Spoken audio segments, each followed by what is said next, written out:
Жұрт қаладан қашып Қарғалыға келіп жатыр. Бір жылда осы ауданға қарасты 8 елді мекенге 56 отбасы қоныс аударыпты. Олардың арасында қыр отырмай іс бастап ауылдың өркендеуіне үлес қосып жатқандар бар. Қолдау болса, бұдан да зор істіндіріп, тау қопаруға әзір.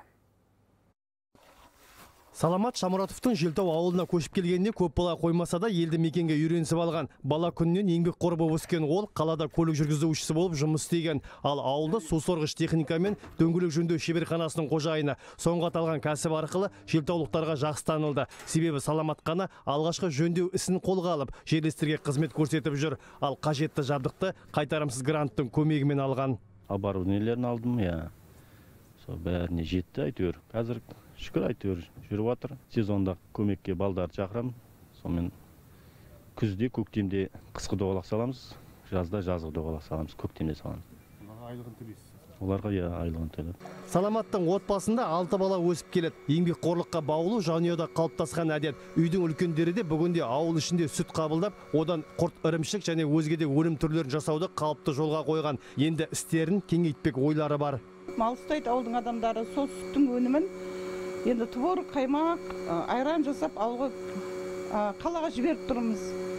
Соны шамалы расширение жасап үлкейткіміз келеді осындай шаруамызды. Серік Құрманғалиев те қаладан Қосестек ауылына былтыр көшіп келген. Бұрын жол, газ тарту ісімен айналысқан кәсіпкер енді мұнда да жаңа жоба бастаған. 10 шақты сауынды сиыр алып, сүт өндірісін жолға қойды. Енді таяу уақытта қажетті жабдықтар келмек. Сөйтіп, мұнда сүт өңдеу цехын салмақ арманы бар. Айтуынша өнім өткізетін нарық ауылда да, қалада да бар. Енді бұл ой 20-шы жылы баған ойыма келді.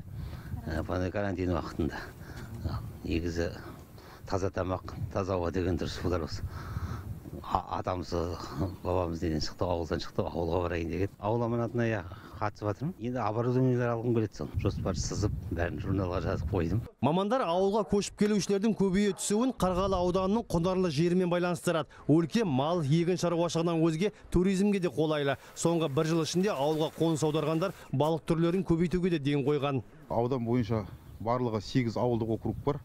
Осы 8 ауылдық округке осы былтырдан бері жалпы 56 отбасы осы аудан аумағына қоныстанған. Биылғы жылдан басталып отырған ауыл аманаты жобасы, сол жобаға қазір енді қатысып жатыр, құжаттарын тапсырып жатыр. Қазіргі мақсат қоныстанған азаматтарды жұмыспен қамту, және жаңағы өздерінің кәсіптерін әрі қарай дамыту.